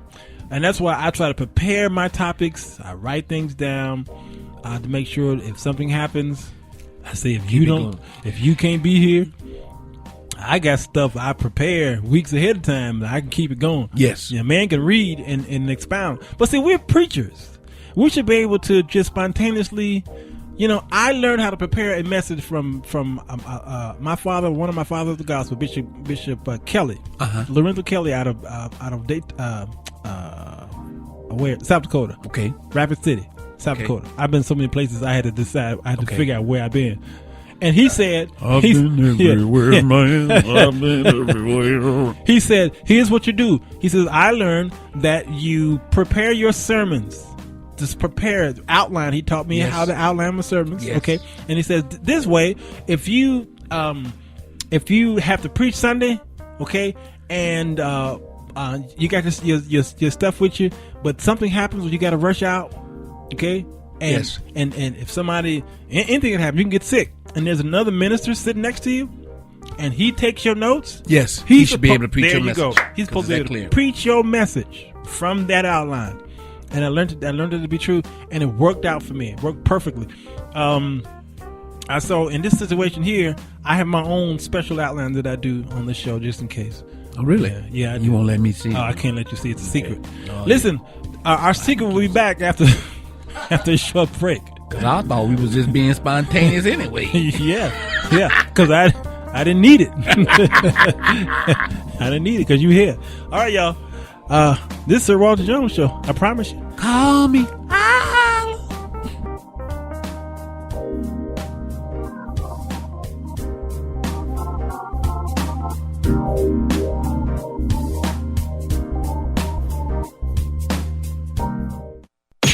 Listen to our sister stations, UBM Talk and UBM Jams, by selecting them at urbanbroadcastmedia.com.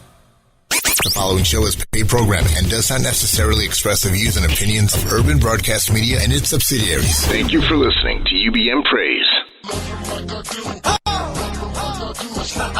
Once again, baby dub, my block, deep trick, big room, everybody running to your first, the pastor, the church, my folks and friends, listen to these words, see God save me from myself when no one else was around, and it was only by His grace, His mercy, His favor, 'cause I know I don't deserve all the love He showed me, how He let me know He never gonna leave my side.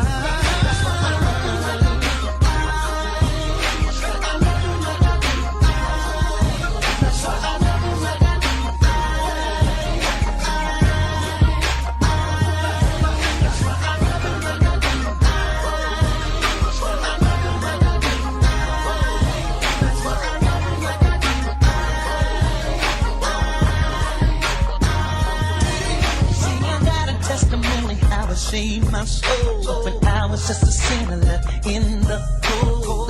Give me a second chance, save me from myself. Came to my rescue when I needed help. You wanna know why I love him like I do?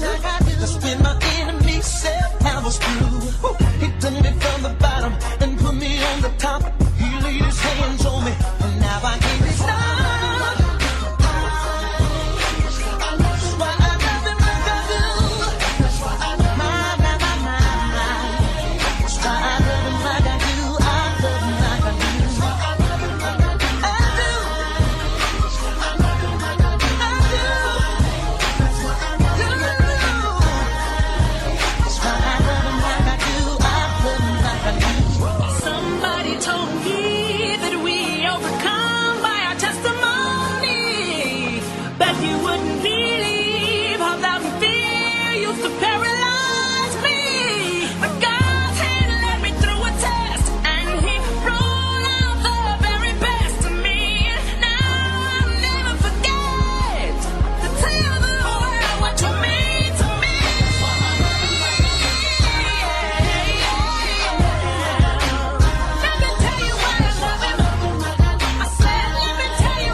Ladies, what do you want to know?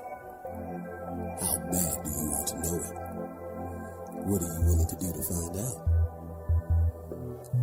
Tune in to the Men's Chronicles right here at the Sir Walter Jones Show at UBM Praise. Monday.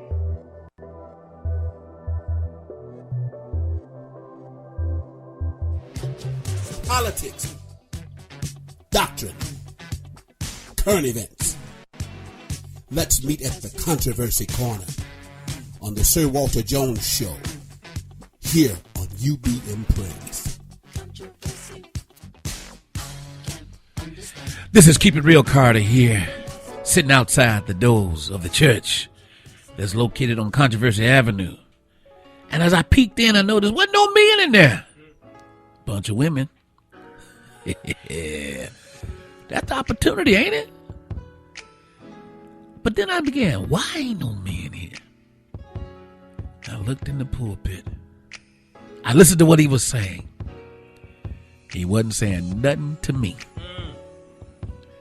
The last thing I want to hear is me giving up some money. The last thing I want to hear is me giving up some time. And I don't see me benefiting. The last thing a man wants to hear is anything that he has to give and he gets nothing in return, but he looks at another man receiving more at his expense. Men don't go to church because they don't want to feel like they're being played.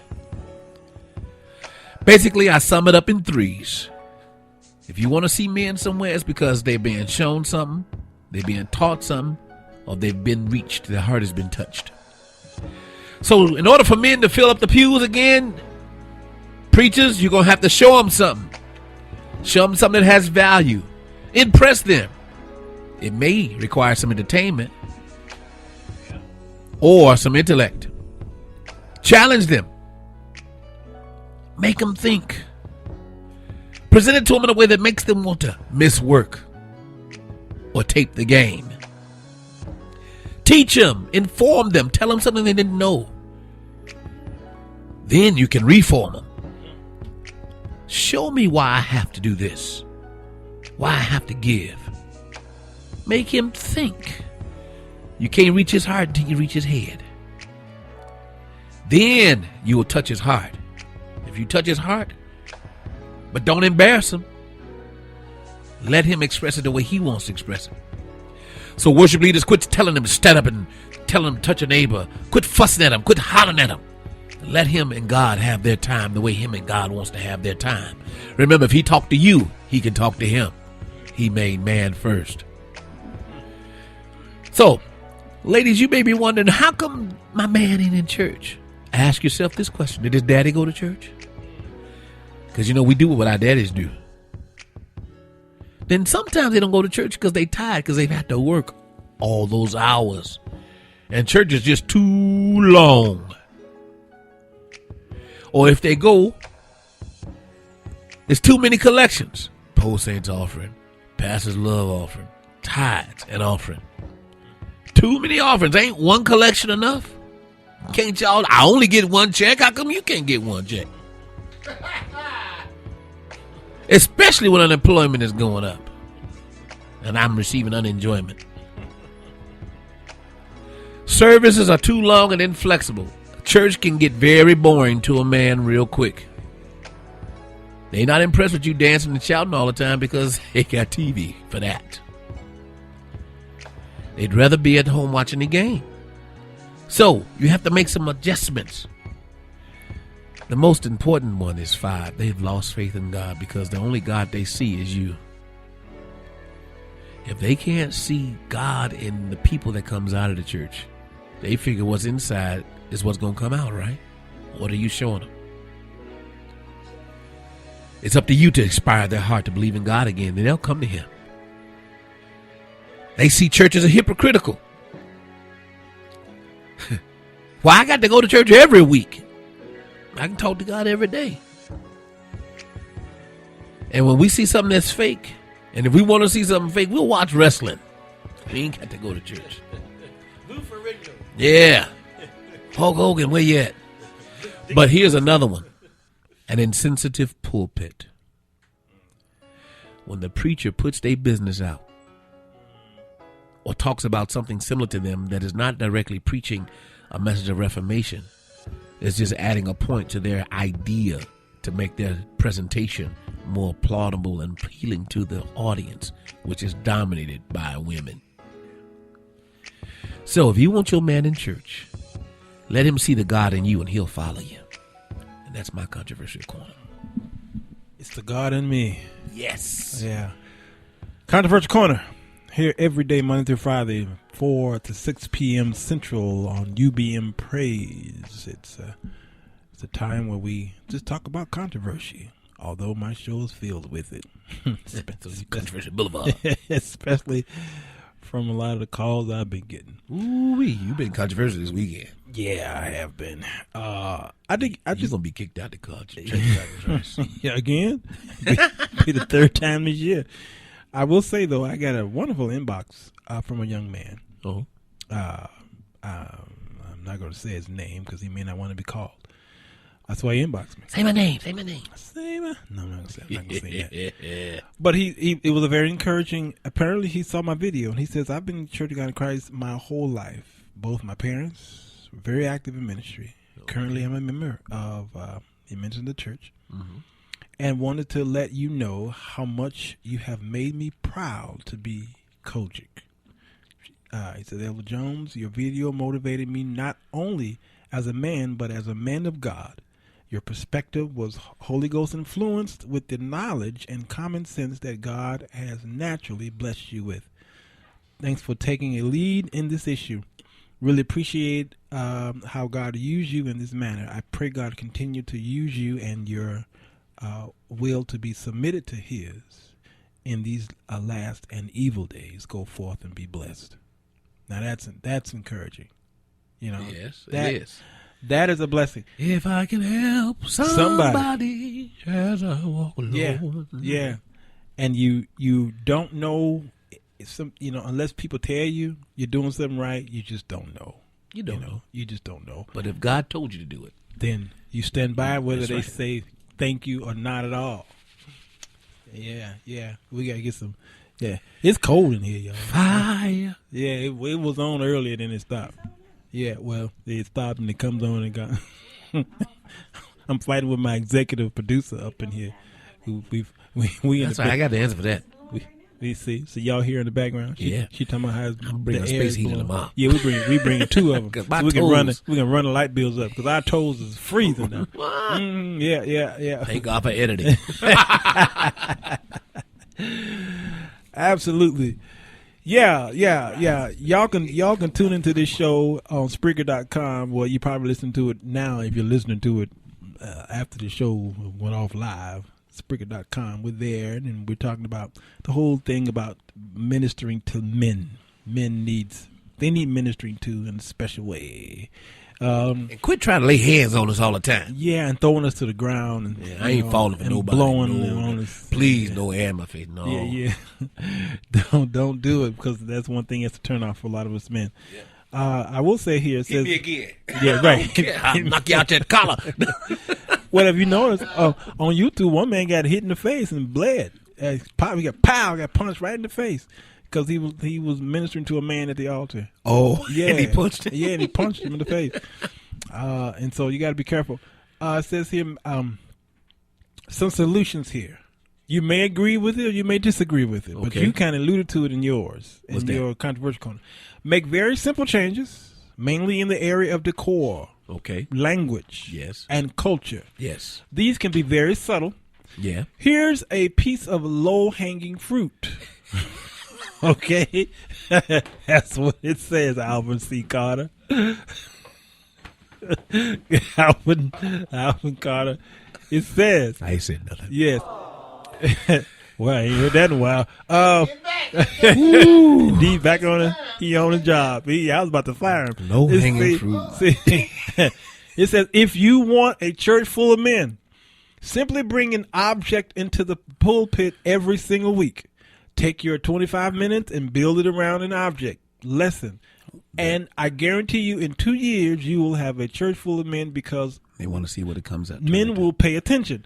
They'll be thinking, when is the object coming out, and what is it going to be? Of course, he says I'm just ripping off Jesus. His teaching was very concrete. He says, "Show me a coin. Whose face is on the coin? Whose description is it?" He was so visual. He's walking through a wheat field and says, "Look, the fields are white for harvest." Or, "Go ahead, Peter, step out on the boat. Feel the water on your feet. Feel the wind on your face." He was such a concrete teacher. So that's what I'm saying. Steal from Jesus. He's more than willing to share. That's what he's saying here. So, we're visual. Yes, we are. Yeah. Did you come out the basement now? You all right? You all right? I'm fine. All right, good. No, actually, I remember seeing an old picture of C.H. Mason. Yeah. He had a bunch of objects on the table. Yeah, there was a tree. Roots. Yeah. And different things. And I asked Papa Bynum, what were those for? He said, he would teach with them. Yeah, he would. He would use them to teach and show things. And we'd just be there. He'd have our attention, man. You could hear a dime dropping, please. Yeah. So I guess that point is proven. Yeah, it sure is. Yeah, my former pastor, my uncle Nathaniel Jones, he's in heaven now, but he would go and find the old trees, and he would drill into them, and he would make objects out of them. That's what he got from. It's almost like a tease. And that's the devil would use that with the strip tease. Yeah. And then they didn't have to take anything off. Yeah. They would just allude to it, and you'd have our attention. You got my attention. Yeah. That's the carrot. Yeah. Well, that's it. But don't show us everything. Let us build it. There you go. Let us build it. Yes. Piece by piece. So when you go to church, I might get on my knees. The choir will be singing, and I'll be praying too. Then when the preacher come up, I'm gonna get up out of my pew, go to the bathroom. Don't want to hear nothing he got to say. Because there's objects down there, right? What is wrong with him, man? What's wrong with him? I need deliverance. Hey, you need deliverance? Deliverance will come. Hallelujah. So now that's people who we try to get into church, but everybody ain't got to be trying to pull people into church. Because what about that guy Monday through Saturday? All right, what would do with him then? Because, yeah. What's going on? I mean, What's that? Where that sound come from? I have no idea. Wow. It's just out of the blue, man. Man. I mean, wait Dion hear about this. Yeah. So what happens to him? The guy on the street, the guy on your job. How do you minister to the man on your job and the what y'all call those little cubicle thingies? Okay. Yeah. Cubicle. Right next to what? How do you minister to him as a man? How do you teach him? You got to show him. Okay, it's about showing. Yes, a man is going to watch you in certain situations. As soon as he find you in a situation where your faith is going to be tested, that's when he's paying the most attention to you. That's right. That's when he's paying the most. Who is that? What? I have no idea who that is. Some guy just snuck in here. Yeah, but you're right. I lived in Humboldt Park. Okay. Oh, I did too. Yeah. Okay. Puerto Rican. Oh yeah. I got confused when I was a little kid. They thought I was one because of my curly hair. Yeah. Well, trust me, you. But not now. Hey, no. They know what I is now. although they're, I saw a few of them that's darker than you. I saw some Cubans look like you. Yes, absolutely. I thought Hoogie Bear was black for years. But it appeared that nobody on my block was saved because they loud music till 2-3 in the morning. They and cussing and I smelled weed when I walk up and down my walkway. Okay, they just was rowdy. All right, but when I would leave my apartment, they would either throw their cigarettes out. They had respect and reverence for it. They knew who you were. Yes. And they would say they didn't know my first name, so they would say, "Hey preacher, hey preacher, say prayer for me, bro." Yeah, that's exactly what they would say. I'll never forget. This is the funny thing. And you was safe in the neighborhood. I was safe. They looked after my Neither apartment. gang would mess with you. Come on, man. They knew. And don't touch that preacher. Don't touch him. And yes. if they lose faith in you, you in trouble. And one of the woman and the man who was living together, my neighbors across from me, when he would hit her or he would do something crazy, she would come to me. She would come to me before she called the cops. Yeah. He said, "I need you to talk to him, and pray for us, because no. I'm like, well, you're in a violent situation. Why are you with him? And she would, and then. As wild and crazy and abusive he would listen to me before he would. If the cops came, he acted a fool. Oh yeah, but when I hated them, 40. He had them. When I came over, preacher, I'm sorry. Listen, I am so sorry. But that was out of respect because they saw my life. Yes. Okay. They watched you before you realized they were watching you too. That's it. I'll never forget. It was 95 degrees. I think it was 95, almost 100 degrees that day. It was one of them hot summers, and it was so hot outside. And I walked out with my suit on, and it was a Sunday, and he said, "Hey, preacher, you going to temple, huh?" And I said, they called me he would call me what they call the Catholic priest, father, father. Yeah, he said, "Father, yeah, pray for me." I said, "Why?" He said he pointed up to the sun. He said, "The sun." I said, "Why?" He tell your God it's too hard. He said, "Tell him turn it down. It's too hard. Turn it down. It's too hard." And I laughed. You're making my beer boil, man. I laughed so hard. I could just hold my joint to the sky and you get it light. I've been there. I'm telling you.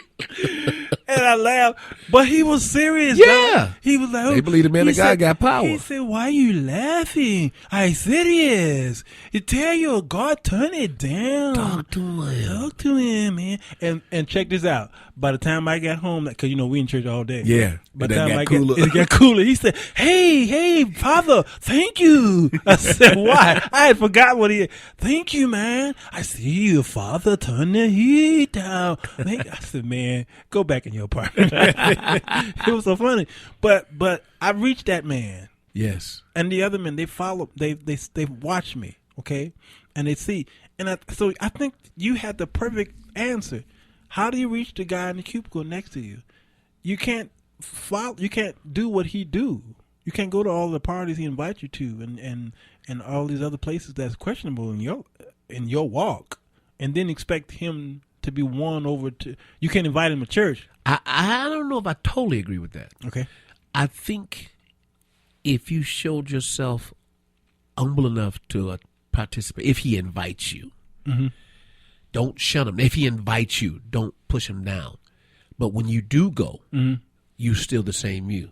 You need to pick where you go, though. Oh, no. I understand that. I mean, 'cause that you was can't my sit in the point. seat of the scornful. Right. But, if he invites you to some spots, he may invite you to a party. He may invite you to an event. But when you get there, you can't be, they can't see, turn up in Jesus' name. Hey, come on, let's send up some wonderful incense of praise. Let me pass the joint over here to me. Like what we've been seeing on Facebook with this church and they partying. They playing. Oh, no. Yeah. Well, that looked like E. Dewey Smith's church. I don't know. He Dewey what? I don't know. I mean, you've been Huey, Dewey, and Louie. I don't know. Yeah. Well, you've been seeing the video on Facebook. I haven't looked at it. Yeah. I've been watching you. I think you responded.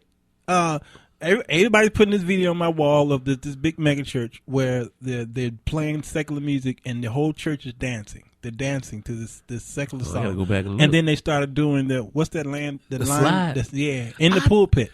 Yeah, it's on there now. It's all everybody's tagging me. I do me a little slide there. Y'all stop tagging me because it's on my page now 50 times now. Okay, I usually get stuff first. All right, so you know what? You need to tag me on everything. Golly. Well, I do a little slide here and there. Yeah. But I tell you, those men was loving it. But now you confuse them. Okay, because you win the men over. You won the men to the church. Then when you get them there. I think what we've done now is we changed the church settings too radically. So we did, what's this, the 180 or 160? What is it? It's 180. Yeah, we did a 180. Now they're like, yeah, I'm going to that church because really it turns into a booty show. I don't know about that either because when I've talked to some that are in my fraternity who don't go to church enough, some of them say that's too much. They don't go to church for that. They don't go to church for what? To see all that. That's my point. Some of them say, I want to go to church. I want to feel something when I go. That's my point. And then I want to just leave. Yep. He says, and I find something where I feel something, but then they hold me hostage. Yeah. I'm ready to go. Uh-huh. I just want to go. Another church that I see that you see a lot of men is when they don't have an offering at all, like you said your friend does down there. Other services, they don't have an offering part. Those will give when they want to. That's true. But excuse me. Contrary to what a lot of internal church people believe, they ain't into all that. When they want church, they want church. They want their There's a member church, in my fraternity. There's a member in my fraternity who's not even a Christian. He's a Muslim. Yeah, but he loves choir music. He says, "Can y'all sing this song? What song? That joy song." He's talking about more abundantly. And he says, something about that just get my heart to jumping. And I love it. I don't know what that is I feel. And I don't want to hear nothing about no anointing because I ain't seen that in the Quran, so I don't want to hear about that. I said, you got to read the Bible, man. In the Quran. Right. Wow. But I'm just saying, sooner or later, if he came enough, yeah, like Shirley said, she played church so long till it got real. I ain't playing no more. He said, I don't feel that when I listen to Mary Mary. He said these things.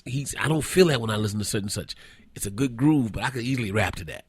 That's something. That's what our music is not distinguishable anymore. You're right. Kirk Franklin came out with a song called "The Reason Why I Sing." Yeah. Someone asked the question. Yes. All right. It was a hit across the board. WGCI, which everybody played. Yes. Which is a hip hop station. Okay, was playing it around the clock, and the thugs were going to the store and buying that song. Yes. Because they said there's something about this song that does something to them. Yes. I remember my brother was at Jesus First One Stop. It was a bookstore. Yes. Right on the corner. There you go. Yeah. The AMC ain't gone. Yeah, they're gone. Yeah. Mm-hmm. And nobody read no more books. Nobody. And he walked in there and he wanted that song. He didn't know how to explain it, but he started singing it. He was a thug because you smelled the weed and you. So ask a question. Yeah. Why do me so? Yeah, I know they talking. You got to do the rock. Yeah. And you swing. Oh yeah. And then what's the author? Act like a man, think like a horse. Harvey? Yeah. Yes. Steve Harvey.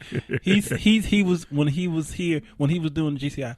Here morning shows, he says, listen, y'all, when I really down and out and I really want the Lord to do something for me, he says, I'm not going to turn on Stomp. Yeah. Kirk Franklin Stomp. He says, that's not going to do anything for me. He says, I'm going to turn on Mahalia Jackson or something. He says, I don't care what he said, I ain't delivered yet. He says, but that song, those songs of old, the ones I'm looking for, because those are the ones seem like it make things happen. Yeah. Things turn around. when I'm in that mode. I've been in the storm. Absolutely. Too long. Yeah. And there's nothing against traditional. I'm not traditional, but contemporary music. Yep. So that gets us on our feet. We can work out to it. We can drive to it, and all what have you. But there's nothing like those old songs. And I think all of them have its place in our lives because it affects us mentally, physiologically sometimes. Yeah. And all these things. And spiritually, it's just depending on what we're doing. I turn on a comedy because that's the way I'm feeling today. Yes. Tomorrow I turn on a chick flick, make me want to cry because that's what you ain't into that. Oh, I love chick flicks. Oh, you yeah. in Lifetime. Yeah, man. Ghost is one of my favorites. I love Ghost now. Ghost is different. Oh, now Ghost. you I like chick- Ghost. I've always loved Ghost. Oh, okay. I like Ghost. Yeah, that's one of my I kind favorites. of liked Waiting to Exhale. Wait, Kinda. yeah. Oh, well, it's too late for that. We got to go. See? We've been talking about you him playing all with- day. You playing with your toys, you forget to give me the sign. Yeah, okay, all right. Listen, if you guys want to contact Bishop Brandon Porter, go to www.bbp3 Publishing. That's BBP, as in Bishop Brandon Porter, BBP. Although the B, he do have a middle name. That's B. I just don't know what it is yet. So I'll just say It's B. Yeah. BBP3 Publishing.com. His son wrote a book called If Obama Had a Son. Really? Yeah. He was interviewed. Bishop Porter was interviewed on HuffPost last week, and he really stood his ground. I really enjoyed his video. His statements, and he held it down. Spoke well for himself. Of course, there was a lot of other gay pundits that were on the show, and they did what they did and said what they said. And God help America. It's bad, Doc. It's bad. Okay. So go ahead and hit him up and buy that book. I plan to buy it, and I want to read it because the way he talked about it, I'm very interested to hear. This show is all about men. Yeah.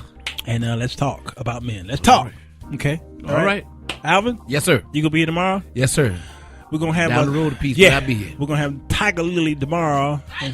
Tiger Lily. Ooh, Tiger Lily. And she gonna tomorrow is Women's Day. What we call that? Pink Perspective. Pink Perspectives on UBM Praise. That's right. That's us. Okay, I gotta go. Spreaker.com, y'all. We're All there. right. Check us out. I love you. Love Al. you too. God bless your heart and all other parts. Thanks. And Dion, you all right? Okay. Yes, sir. This is for sure. Show enough. This Sir Walter Jones Show.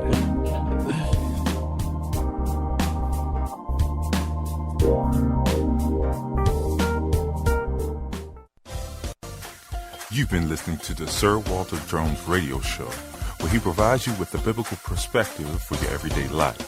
Stay connected to Sir Walter Jones by visiting him online at www.sirwalterjones.com or on Facebook at www.facebook.com/The Sir Walter Jones Show. Stay tuned until next time with the Sir Walter Jones Show with Sir Walter Jones. Log on to urbanbroadcastmedia.com and check out the many services Urban Broadcast Media provides. Whether it's social media, video production, radio broadcasting, or audio recording, we got you covered.